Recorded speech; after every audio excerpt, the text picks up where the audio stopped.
दिल में अगर हो उम्मीद, पत्थर भी पिघलते हैं। दूर किनारे मिलते हैं, दूर किनारे मिलते हैं, दूर किनारे मिलते हैं। इन लोगों ने जाली रजिस्ट्री बनवाकर गैर कानूनी काम किया है। आईपीसी की धारा 420 के तहत अब इन्हें इसकी भी सजा भुगतनी पड़ेगी। ठाकुर प्रताप सिंह और उसके परिवार ने अपने फायदे के लिए मेरे भाई को उम्र कैद कराकर मुझे अपना सबसे बड़ा दुश्मन बना लिया है। मैं इस दुनिया में ना एक माता को सब लोग बहुत मानते हैं। पता कौन सी माता? लक्ष्मी माता। जो काम ईमानदारी से सच्चाई से नहीं होता ना, लक्ष्मी माता यूं करवा देती हैं, बस करवाने वाला चाहिए।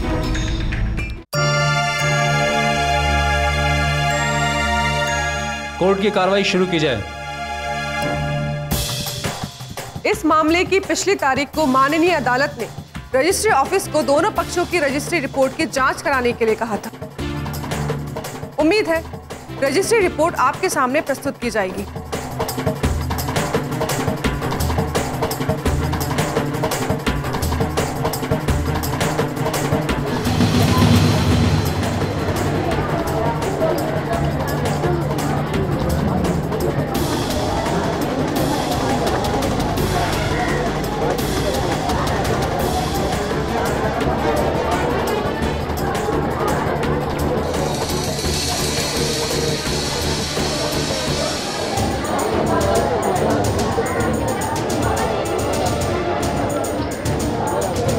Order order. अदालत के आदेश पर रजिस्ट्री ऑफिस से इस मामले की दोनों पक्षों से प्राप्त रजिस्ट्री की जांच रिपोर्ट आ चुकी है। इस रिपोर्ट के मुताबिक वीरेंद्र सिंह की रजिस्ट्री पहले हुई है, लिहाजा यही रजिस्ट्री कानूनन वैध है। ये लगा तीर निशाने पे, हमसे जो टकराएगा मिट्टी में मिल जाएगा। अंजलि, बाजार में क्या नहीं बिकता, बस खरीदने वाला चाहिए। मिलोड, ऐसा हो ही नहीं सकता। ये रजिस्ट्री सिर्फ गलती नहीं बल्कि फर्जी और बोकस है। जज साहब, मेरी काबिल दोस्त अदालत की मर्यादा भूल रही है। इनको याद होना चाहिए कि कोर्ट के आदेश के बाद ही रजिस्ट्री की जांच कराई गई, जिसमें साफ साफ लिखा है कि वीरेंद्र सिंह की रजिस्ट्री पहले हुई, लिहाजा कानूनन वैध रजिस्ट्री को फर्जी और बोगस कहना अमर्यादित है, न्याय प्रक्रिया की तौहीन है और कोर्ट की अवमानना है। मिलॉर्ड। मिस अंजलि, मैं आपको चेतावनी देता हूं, अगर इस तरह का आचरण आपने दोबारा किया तो आपको इसकी सजा भी भुगतनी पड़ेगी। आई एम सॉरी मिलॉर्ड, मेरी भावना अदालत के सम्मान की मर्यादा को ठेस पहुंचाना नहीं था। मिस अंजलि, अदालत में केस जोश में नहीं होश में लड़ाए जाते हैं। अदालत को दलील नहीं, सबूत और गवाह चाहिए। वो हैं आपके पास? मिलॉर्ड, मेरे पास सबूत है। सबूत अदालत में पेश किए जाएं। मिलॉर्ड, मेरे पास किसान बाबूलाल की खरीदी गई रजिस्ट्री की ओरिजिनल कॉपी की फोटो कॉपी है, जिसमें साफ साफ लिखा है कि इसके दो खरीदार हैं, पहला वीरेंद्र सिंह और दूसरा मनोहर।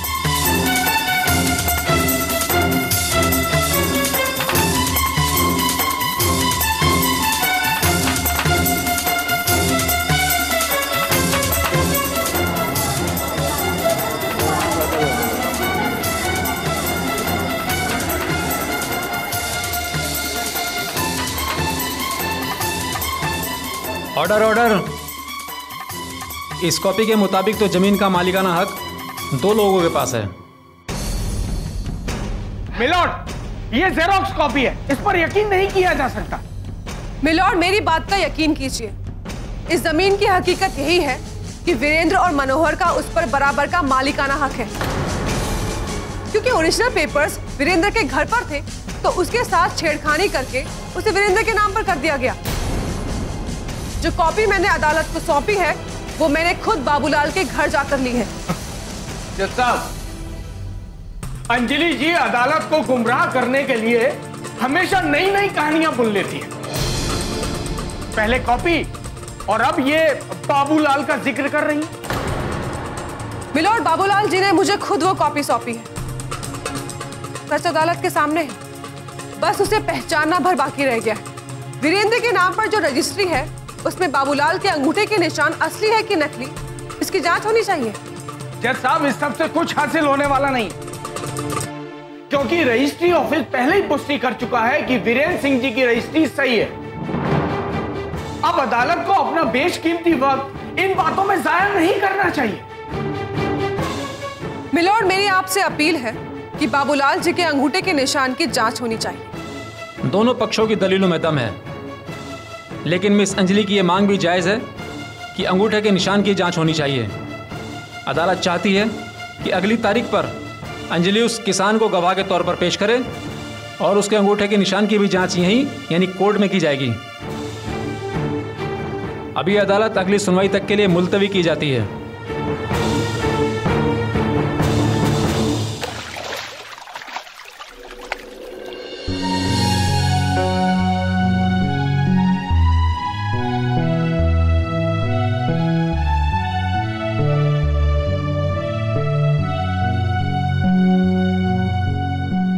अदालत के आदेश पर रजिस्ट्री ऑफिस से इस मामले की दोनों पक्षों से प्राप्त रजिस्ट्री की जांच रिपोर्ट आ चुकी है।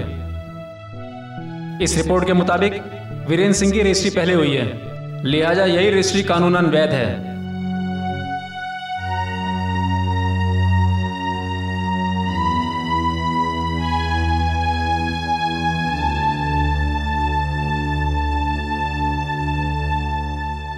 क्या हुआ अंजलि, इतनी परेशान क्यों है?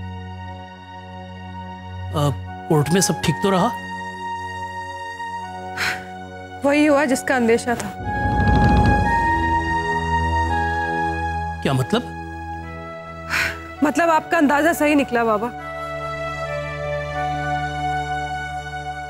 रजिस्ट्री कोर्ट में जो निकलकर सामने आया है, वो वही है जो आपने कहा था। बल्कि मुझे तो पूरा विश्वास था कि उस रिपोर्ट से जमीन की सच्चाई सबके सामने आ जाएगी, मगर हुआ तो उल्टा ही। बाबा, उस रिपोर्ट के मुताबिक वीरेंद्र के नाम पर जो रजिस्ट्री है वही असली है और वो पहले भी हुई है। लेकिन बाबा, मैं दावा के साथ कह सकती हूँ कि वो रजिस्ट्री नकली और बोगस है। मगर अफसोस कि आज एक बार फिर से सच को शर्मिंदा होते हुए देख रही हूं। बेटे, आज का जमाना झूठे और मक्कार लोगों का है। पैसे की ताकत के आगे आज सच हार चुका है। हर तरफ झूठ की जय जयकार है। हमारा सिस्टम इतना भ्रष्ट हो चुका है कि ईमानदार और गरीब लोगों के लिए न्याय पाना बस एक सपना बनकर रह गया है। आप लड़ते रहिए सालों साल न्याय पाने की उम्मीद में, लेकिन आखिर में आपको कुछ भी हासिल होने वाला नहीं है। अगर आपके पास पैसे हैं तो दुनिया आपकी जेब में है। आप कुछ भी कर सकते हैं, किसी को भी खरीद सकते हैं, कोई आपको रोकने वाला नहीं है। बेटे, इसी का फायदा उठाकर लोग सच को झूठ साबित कर देते हैं और झूठ को सच बना देते हैं। बेटा, जब नकली रजिस्ट्री कोर्ट में असली साबित हो गई है, तो अब क्या होगा? चाची, अब एक ही रास्ता बचा है जो ठाकुर परिवार के झूठ का पर्दाफाश करेगा, और वो है किसान बाबूलाल। अब सिर्फ उनकी गवाही हमें इंसाफ दिला सकती है।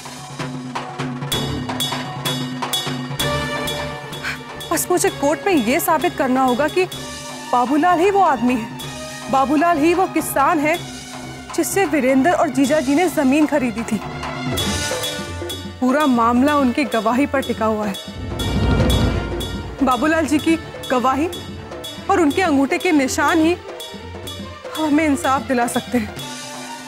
मगर बाबूलाल जी गवाही देने आएंगे क्या? चाची वो जरूर आएंगे।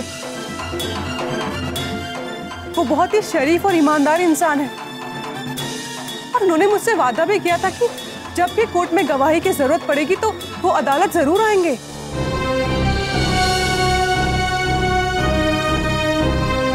बेटा ध्यान रखना, जिस तरह विनय सर के केस में ऐन वक्त पर गवाही देने वाला नहीं आया था, भगवान न करे इस बार भी ऐसा हो।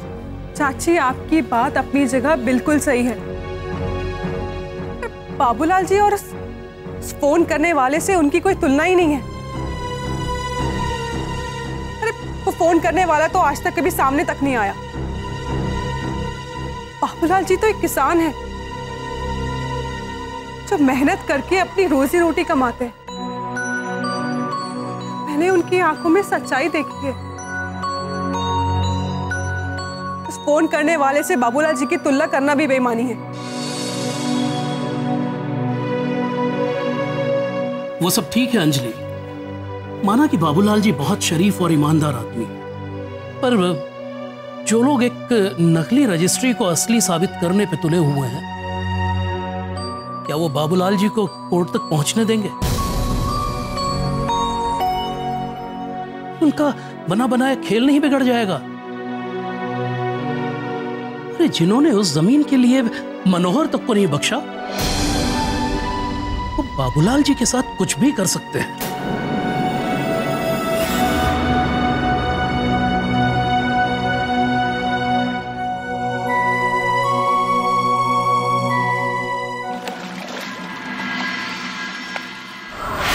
मेरी बात ध्यान से सुन, बाबूलाल कोर्ट नहीं पहुंचना चाहिए। कुछ भी करके रोको उसे, किडनैप करो, हाथ पैर तोड़ो या जान से मार दो। बस एक दिन की बात है, अगले दिन सब कुछ ठीक हो जाएगा। और एक बात, अगर बाबूलाल कोर्ट पहुंचा तो यूं समझ लेना कि तू ऊपर पहुंच गया। समझा?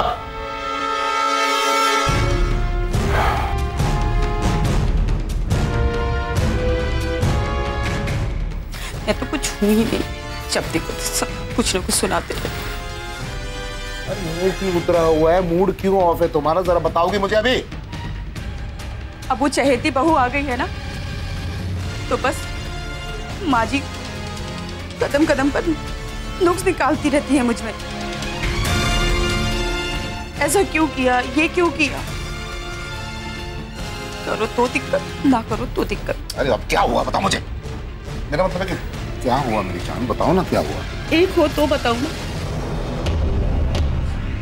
माँ जी हर काम में मीन मेक निकालती है, डांटती है मुझे।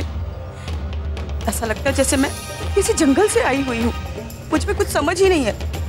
और सारी समझ तो बस उनकी बड़ी बहू में है। माँ जी के लिए तो ऐसा लगता है ना कि दुनिया की सारी अच्छाई ना उनकी बड़ी बहू में आ गई है। और मैं आम की गुठली की तरह हूँ, किसी काम की नहीं हूँ। सुनो ना मेरी बात, देखो माँ की बातें ना दिल पे मत लिया करो। उनके मन में कुछ नहीं होता, ऐसी बोल देती हैं। अरे बड़ी हैं, मेरी माँ है, तुम्हारी सास है, इतना बुरा क्यों लगा लेती हो? कैसे ना लगाऊं दिल पर? हाँ, अरे सबके सामने डांट देती हैं वो, कभी भी कुछ भी कह देती हैं। मीरा, राधा, शालिनी दीदी, किसी के भी सामने। और अब तो वो जो नई लड़की आई ना गीता, उसके सामने भी मुझे डांट दिया। मेरी इज्जत है या नहीं कोई? बोलिए। अरे है ना। हाँ अभी तो बोल रहे हैं, लेकिन जब बोलना होता है ना तब तो बोलते नहीं है, बस दर्शक बनकर देखते रहते हैं। कभी कभी तो मुझे ऐसा लगता है ना कि जैसे सचमुच में मुझ में बुराइयां ही बुराइयां हैं। रोज रोज हर दिन अगर एक ही बात कहो ना तो खुद को भी बुरा लगने लगता है। मुझे तो ऐसा लगता है ना कि जैसे माँ जी ना सही कहती हैं, मैं हूँ ही बुरी। दरअसल मुझे आने में बहुत देर हो गई।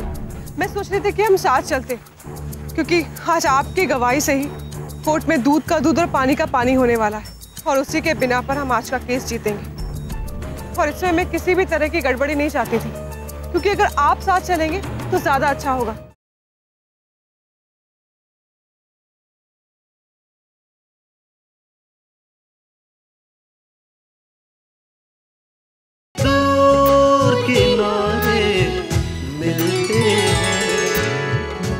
मुझे तो ऐसा लगता है ना कि जैसे माँ जी ना सही कहती हैं, मैं हूँ ही बुरी।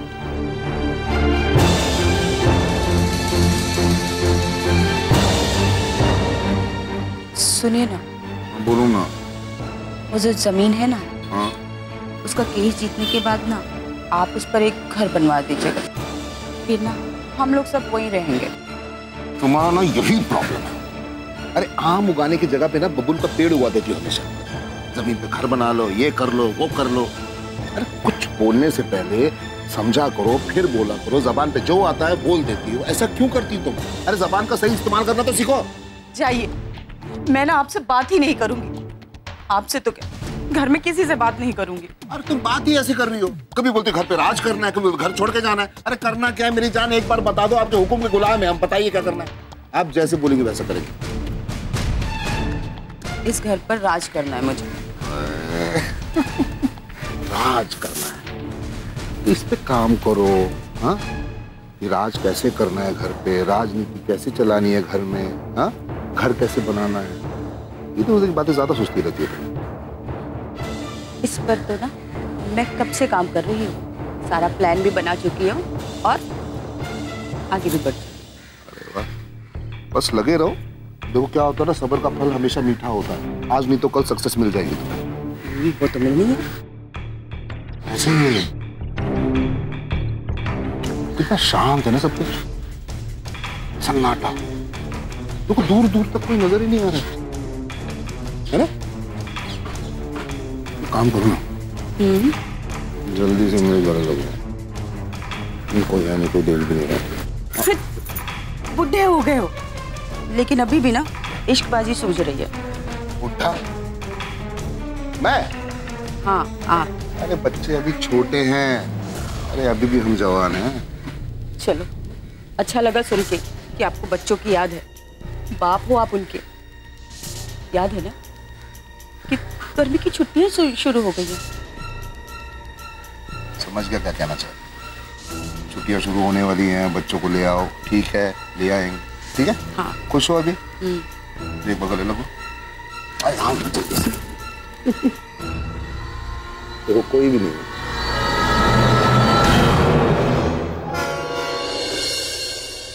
मुझे पहले ही बाबूलाल जी को आज कोर्ट में आने के लिए कह देना चाहिए था।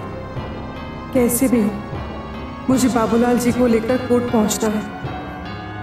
बहुत देर हो गई है। मेरे पास आज आखिरी मौका है इस सच को साबित करने का, वरना वो लोग एक बार फिर अपनी चाल में कामयाब हो जाएंगे।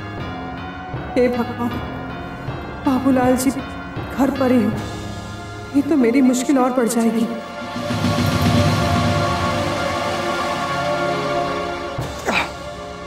अच्छा, आप मुझे यहीं पर मिल गए। बाबूलाल जी, मैं आप ही के घर जाने वाली थी। देखिए, आज आपको कोर्ट में गवाही देने आना होगा और मेरे पास बिल्कुल वक्त नहीं, आपको फौरन चलना पड़ेगा, क्योंकि आज के केस का पूरा दारोमदार आप पर ही टिका है। आप बस जल्दी चलिए मेरे साथ। अरे बेटा, खबर करवा देती, मैं खुद ही कोर्ट पहुंच जाता। यहाँ तक आने की क्या जरूरत थी? दरअसल मुझे आने में बहुत देर हो गई। मैं सोच रही थी कि हम साथ चलते, क्योंकि आज आपकी गवाही से ही कोर्ट में दूध का दूध और पानी का पानी होने वाला है, और उसी के बिना पर हम आज का केस जीतेंगे। और इसमें मैं किसी भी तरह की गड़बड़ी नहीं चाहती थी, क्योंकि अगर आप साथ चलेंगे तो ज्यादा अच्छा होगा। अब आप बस जल्दी से चलिए। बेटा, मैं ये सामान जो है ना घर पे छोड़कर सीधा कोर्ट पहुंचता हूँ। फिक्र मत करो, मैं बहुत जल्दी कोर्ट पहुंच जाऊंगा। ठीक है, तो आप तुरंत पहुंचिए, तब तक मैं कोर्ट में और थोड़ा सा टाइम ले लूंगी। यही बेहतर रहेगा।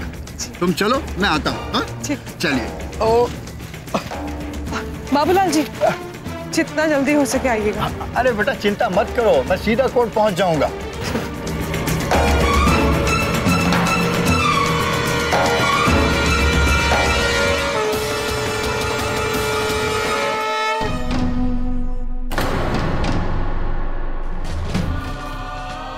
हे भगवान, कुछ भी बुरा ना हो। मैंने 2 बार दिया जलाया और दोनों बार दिया बुझ गया। ये तो बहुत बड़ा अपशगुन है।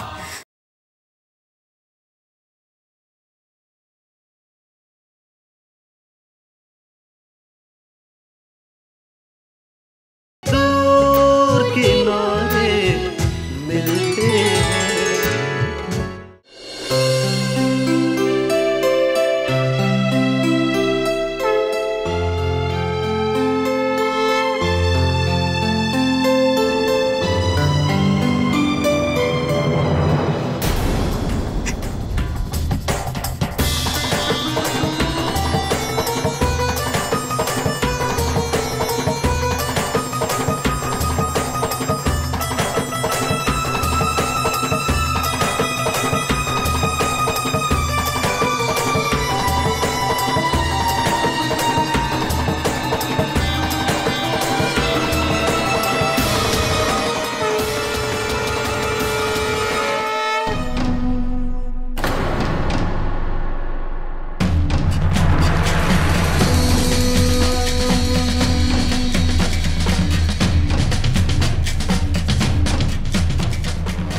हे भगवान, कुछ भी बुरा ना हो। मैंने 2 बार दिया जलाया और दोनों बार दिया बुझ गया। ये तो बहुत बड़ा अपशगुन है।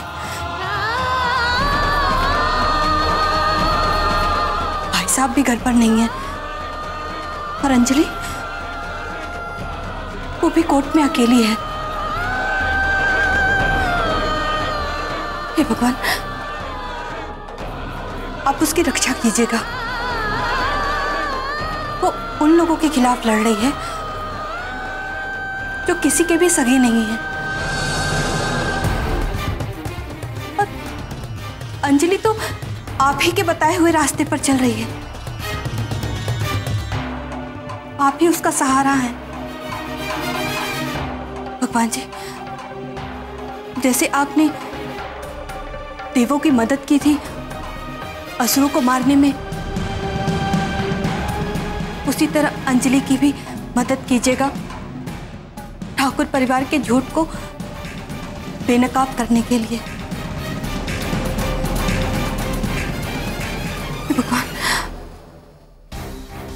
मेरी अंजलि की हिफाजत कीजिएगा कोर्ट में।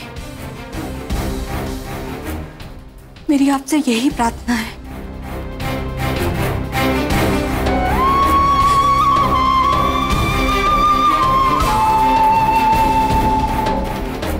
मेरी प्रार्थना स्वीकार कीजिएगा भगवान।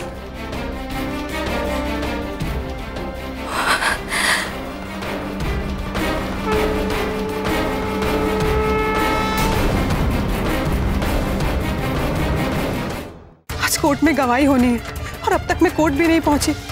मुझे जल्दी करके चलना चाहिए ताकि मैं वक्त पर कोर्ट पहुंच जाऊं, वरना अदालत की कार्रवाई शुरू हो जाएगी।